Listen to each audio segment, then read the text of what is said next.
Chapter 1. Hey, Kelly here, your fiction therapist with a minor in messy behavior. Welcome back to And What Now, readers, the podcast where your favorite book drama gets lovingly dissected and lightly roasted. And I'm Mikey, your literary, sometimes television gossip sommelier. Sommelier? Kelly laughs. You don't even drink wine. Who needs alcohol when you can get drunk on shit like we have for you today? Oh, I love how spicy this is, Kelly adds. It's more spicy. It's full-on scorched earth. We're talking about Petra Rose today, darling of book clubs and tumble mood boards, whose reputation is erupting into literary flames. And if you somehow missed it while scrolling your feed or, breathing, the internet has completely turned on the formerly adored author. And not gently, Kelly says. Nope, the international best-selling book, A Terrible Thing. That's probably the worst book title of all time, Kelly interrupts. Truly, Micah says, it's like she was asking for this backlash. Begging for it. Anyway, the novel basically launched 1,000 Team Ash versus Team Caleb debates. It was at the center of total fandom fallout in the best way. Until it wasn't. Kelly, want to do the short recap honors before we announce our surprise guest? Well, it won't be short, but my pleasure. Let's rewind for those of you new to the alphabet. A Terrible Thing is, by reader standards, not such a terrible book. It's a deeply emotional and beautifully crafted novel about Elise and her journey through love, trauma, identity, along with a pinch of fun. You get a little bit of everything in this realistic romance. So it's honestly shocking how huge the book got without it having a single dragon or wizard, but it's because it wasn't just sexy, cheap romance. It was character development, moral complexity, and fan fiction gold. We get it. You like it. Get to the good stuff, Micah says. Used to be my favorite book, Kelly says defensively. It could still be your favorite book, not after this, Kelly said. Okay, so the love triangle, Elise, Ash, and Caleb. You truly have to have been on a 5-year trek in the jungle not to have at least seen Ash and Caleb meet, whose separatists were devoted to that emotional tug-of-war. But then the movie adaptation happened. Micah groans. Ugh. Calling it an adaptation is a stretch.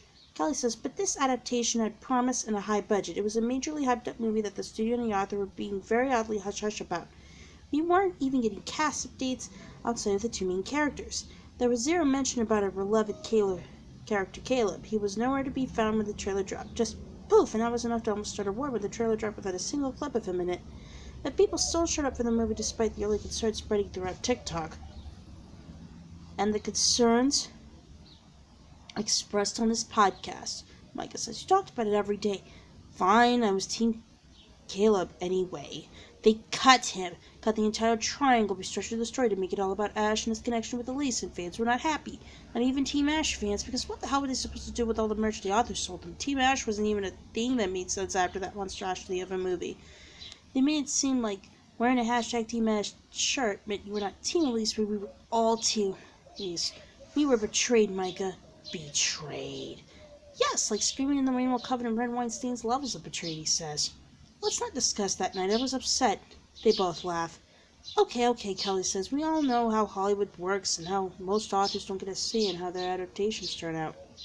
There are a lucky few who do, but for the majority, it's not up to them.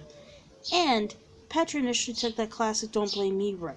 She posted to Insta without something like, hey besties, I had no creative control and was just as shocked as you all were.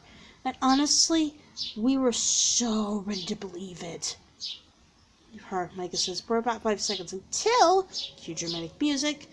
An old text exchange leads between Petra and one of the producers. Not only did she know about the change, she liked it. Yes, what was it she had said in that conversation? Kelly asked. I have it here. I shall read it. Says, you're right, there's a lot out there about him being unrealistic. I'm fine with that character being cut, make it a stronger film with Caleb and the love triangle out. That stronger film with Caleb out line sent people into orbit, Kelly says. Like stronger? Stronger? You don't just erase half an entire fandom and call it a decluttering session. The backlash was immediate, Micah says. TikTok, Reddit, X, formerly Twitter, but let's be real, still Twitter, all below the hashtags like hashtag cancel Petra and hashtag a terrible adaptation and hashtag a terrible author, which is why I stand behind A Terrible Thing being the worst novel title ever. Too easy to roast. So easy, Kelly says. And now there are fans literally burning their copies of A Terrible Thing. We are in a full literary rebellion. They feel personally betrayed, as do I. She lied to us. She chose the industry over the intimacy that made her book matter and the fandom that made her a star. She erased everything that made us love this book in the first place, and then blamed it on a few critiques she received despite hundreds of thousands of readers who praised it. Oof. The hit like a Caleb monologue in chapter 28. Don't talk about that monologue, Micah. I'll cry literal tears. My bad, but it was such good monologue. Wouldn't it be great to see on the big screen Hollywood people who are listening to this? There aren't any Hollywood people listening to us, Micah. We have 2,000 subscribers, 2,000 loyal listeners who we would never betray like Pitcher did her readers. And look at how it turned out for her. She focused on the few who didn't matter, and now is even the most loyal supporters turning their backs. She flipped on us all. It makes me wonder if Petra Rose even believes in her characters, or if she is embarrassed by her own writing. Well, she has been quiet, Micah says. Not in a single social media post in almost a year outside her own fan club. Which I hear is dwindling. I wouldn't know. I left that fan club 6 months ago, Kelly says. Hopefully the silence is a sign that she's studying how to write a storyline that she actually believes in. Which is wild, considering this is the same author whose lines people literally tattooed onto their bodies. Speaking of, I've seen a few videos of people having their quotes removed, Kelly says.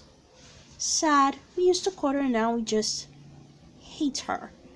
Hate is a strong word, Kelly says. This is an honest podcast. Sure, we hate her, so much so we pulled a million strings to reschedule 3 other bookings to bring this special guest today. Not sure why he agreed to our little podcast, but we couldn't be more appreciative. We might even climb to 2001 subscribers after this. Yes, dream big. Micah says, ladies and gentlemen, we welcome us in conversation with none other than Alistair Jones, the producer of A Terrible Thing. He's not quite off the hook for that adaptation, but at least he's brave enough to talk about it. Welcome, Alistair. Thank you so much for having me, Alistair says. That was quite the recap. Fuck that guy. I turn off the podcast as soon as I hear his voice. My heart is pounding so hard and my stomach is churning. I have to pull my car over to the side of the road because I felt very close to puking. Oh, God. My fingers are trembling on the steering wheel. I move my hand to the door in search of the button to roll down the window. As soon as it's far enough for my head to stick out, I breathe in the fresh pine-scented air and close my eyes, repeating slow breaths until my stomach begins to ease. I can't believe I actually thought exposure therapy would help me heal. Listening to that podcast just now was the worst few minutes I've lived through since my text with Alistair leaked. I open my eyes and I lean my head back against the headrest. I inhale a few slow breaths, attempting not to focus on the fact that Alistair's probably out there doing some interviews and I'm being forced to grimy cabin and write a book I've been attempting to write since this whole movie fiasco started, just so I don't lose my house now that my cells have taken a nosedive. You did nothing wrong, I say to myself as I slowly pull back into the highway. You did nothing wrong. What the world thinks of you isn't who you are.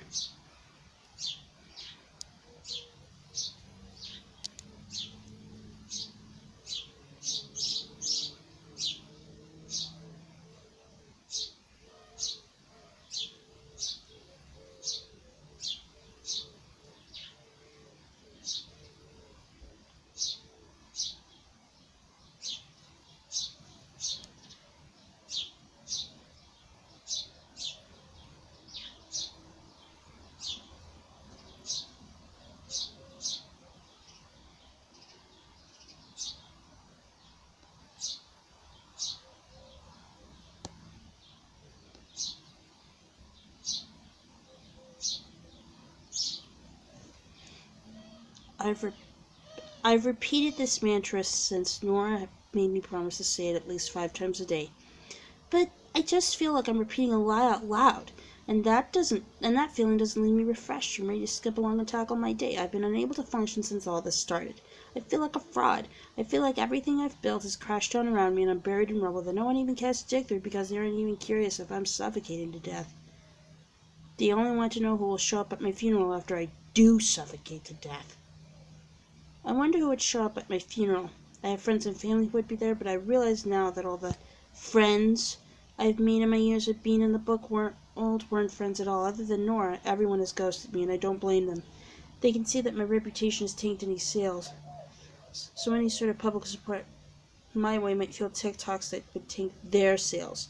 This is a career, and as much as I've always hoped the friends I've made in this career would also be my friends outside this career, I'm just beginning to realize they were all just unhappy coworkers trying to survive until we retire.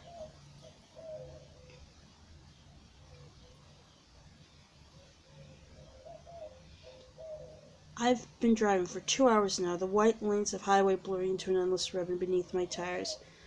I'm still not entirely sure if I'm running toward the sanctuary of the cabin or fleeing from the chaos of everyone else. It's always a little of both, I suppose, a blend of aspiration and desperation, but I've never felt such an urgent need to escape my real life, to shed its skin and step into something new as I do right now. My deepest desire is to dive headfirst into writing this book, to immerse myself so completely that not a single person or event from the outside world can penetrate the walls of my fictional creation. My anxiety is at an all-time high, and writing is truly the only thing that eases it. I just hope it works this time. This feeling of urgency, this desperate hope that I can redeem myself, won't go away unless I reach that cabin and commit myself entirely.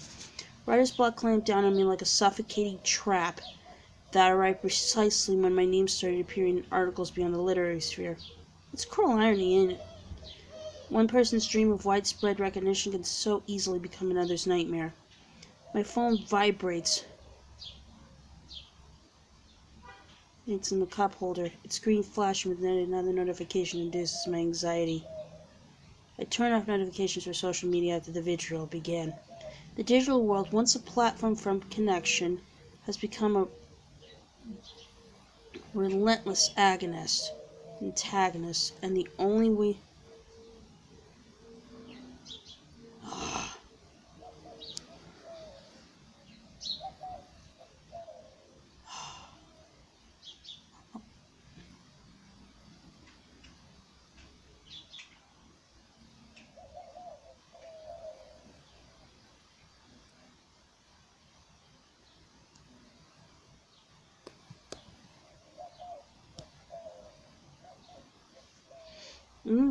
At least it means when I do get a notification, it's actually from someone who wants to talk to me and not about me. I'm relieved to see Nora's name as the one flashing across the phone screen. I swipe it with my finger and the call picks up over the car speakers. I hope you're calling to tell me you have extra Adderall and you're mailing me some. I blurt out. First of all, Nora says, you don't have ADHD. I do. And second, you don't need drugs. You need an intense therapy and a good fuck. She pauses. From someone who isn't me. That was a suggestion, not an offer. Damn, I sighed. Well, you called it a good time. Why, another panic attack? I was listening to And What Now readers. Patrick, goddammit! I groaned. I know. That's why I was calling. I wanted you to avoid today's episode. But you told me exposure therapy would be good. I was exposing. I just meant exposure to going back on social media, making a post. I didn't mean you should take up everyone talking shit about you and listen to it all. Good God, I'm your friend, not Satan. So you listen, I had to turn it off when McAllister McFuckity Fuckface came on. Yeah, me too. I pulled over for a bit when I heard he was the guest. Felt like I was about to puke. I'm sorry, almost to the rental? 10 minutes away. Are you sure this is a good idea? Nora's voice crackles through the speaker. Is what a good idea? Me alone in the woods, trying to recover after being digitally flayed by the entire internet? I keep my eyes on the road. Pines blur past, getting larger and more condensed till they begin to feel like they're threatening to swallow my car. It's not the whole internet, Nora says, just the vocal fringe with a financial agenda. Oh, right. The people making death threats were vetted and they just deemed money hungry. I forgot. I smiled despite myself. These people don't know you. They threatened to boil a dog. Petra, you don't even have a dog. Exactly. They'll probably buy me a new puppy and have it delivered to me with a cute bow and let me fall in love and then boil it. The signal fades for a second and her voice becomes robotic, then cuts out altogether.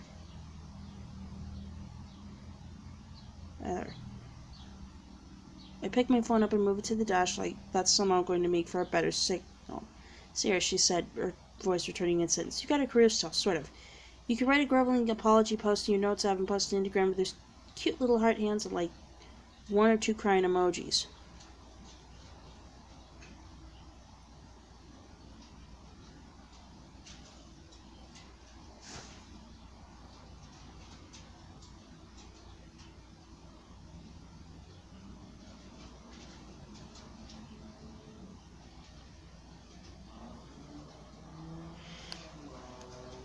She sighs. I'm not writing an apology to people who don't know the whole story but choose to take sides regardless.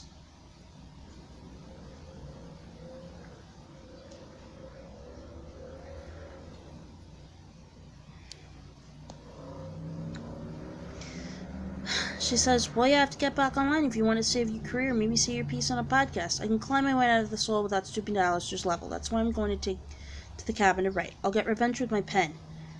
There's a long pause. But you use a laptop, not a pen. Pen sounded more threatening. You're right, revenge with your pen. Write the whole story and publish it as a work of fiction. It'll be a good outlet. Call me later when you're settled. I have an idea. No.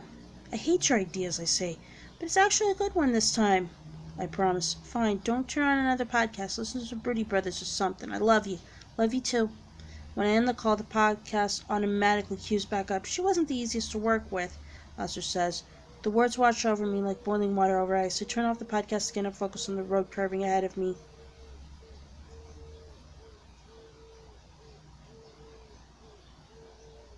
Neither were you, Alistair McFuckety Fuckface. I don't hate a lot of people, but Alistair is at the top of my list and the bottom and the middle. He's my entire list, actually. I saw it on when my GPS tells me my turn is coming up. Somewhere down this road, a cabin is waiting for me, along with a blank screen, a lot of silence, and hopefully whatever is still salvageable of my creativity.